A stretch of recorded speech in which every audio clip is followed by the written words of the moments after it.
Thank you for joining me. Now, are you worried that your visa application will be denied because your bank balance is low? Now, you're not alone. Yes, it is a big deal because your ability to pay for your trip is fundamental in determining if your visa will be granted or not. But today, I'll show you exactly what to say if you're attending a physical interview or exactly what to do with a visa application where you're providing documents in support of your visa application, as in a non-appearance visa. I'm going to show you how to present your finances without raising red flags. Why do visa officers care about your bank balances? Of course, they want to know that you can afford your trip.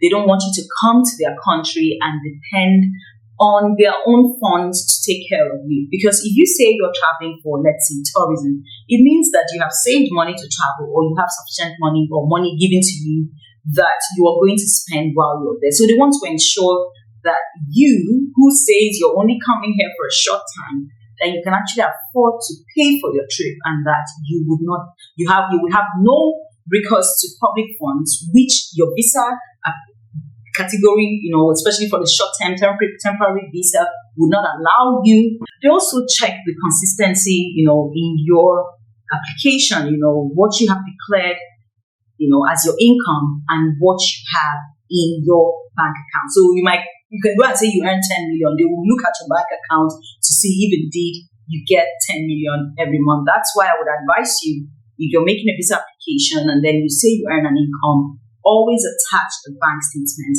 that has your income paid on the regular. So you would not need to provide any extra explanation because the document will speak for itself. So let's get to it. So here are samples of what you can say if your bank balance is low. Although my current balance seems low, I have made financial arrangements for this trip, including prepaid bookings and support from my sponsor. Another example would be, I have recently paid for my tuition and accommodation upfront, which is why my balance appears lower now. Here are my receipts and proof of payment. Another thing you can say is that, let's say, in Nigeria, we have a culture of paying our annual rent upfront. And in that case, let's say you're planning to travel in 6 months, you are traveling in 6 months. If your bank balance is low, you can provide an explanation to say, yes, I earn this amount of money a month. Let's say your trip is going to cost you, let's say 2 million naira, and let's say your rent was going to be, let's say, 2 million naira. And then you had a bank balance that was just a little lower than 2 million naira. And then what you're just going to explain is that the reason why I have this low balance is because I just paid my rent for the year, in advance for 2026, which of course, goes to strong ties. It will make you look good because if you're paying your rent, it means you're planning to come back. And since I'm traveling in 6 months, I would have, been able to build up my savings to be able to afford my, that trip. Now, I recall many years back, when, the Naira was still strong, there was someone I know who applied for a visa with just about 10,000 Naira in her bank account. She was a businesswoman and showed strong ties. Of course, that was her personal bank account. Showed strong ties and was able to show proof that she had all the financial assets, in support of that visa. And of course, she was a frequent traveler, and it was easy that she was granted that visa. You want to avoid saying things like, I don't have money, but I'll figure it out. No. I borrowed money just to show in my accounts. That is a red flag.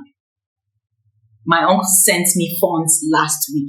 If it's not documented, do not mention it. I'm not saying your uncle shouldn't send you money, but if your uncle was going to send you money, then you want to include, I would advise you to get a letter from your uncle stating why he's doing that, or you can provide the explanation in your cover letter stating why your uncle is giving you money for your trip. Always provide proof of how your trip is being funded and be confident about it. Not necessarily, don't be defensive about it, but be confident about it by providing the information up front. So we're going to talk about acceptable alternatives, if you have low balance. Let's say you have someone is sponsoring your trip, what you want to do is that you want to attach a sponsorship letter, which helps. It's more like an introduction letter, where, whoever is, sponsoring you is going to talk about your relationship with them and why they are doing that. They're going to write a letter, include their ID, and also include their bank statement. That's if you are being sponsored.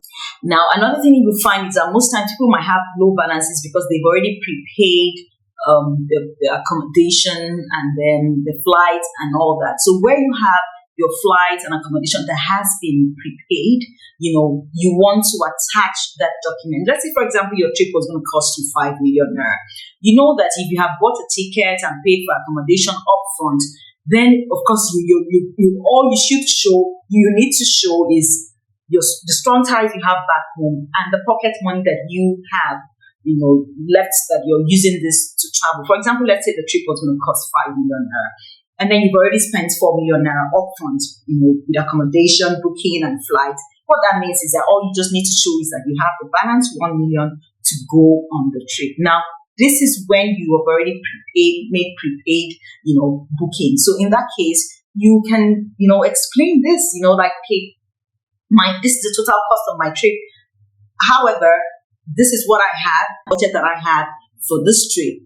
And you attach the documents showing all the prepaid bookings that you have made. We're going to talk about additional documents that show financial stability. You want to include your employment letter.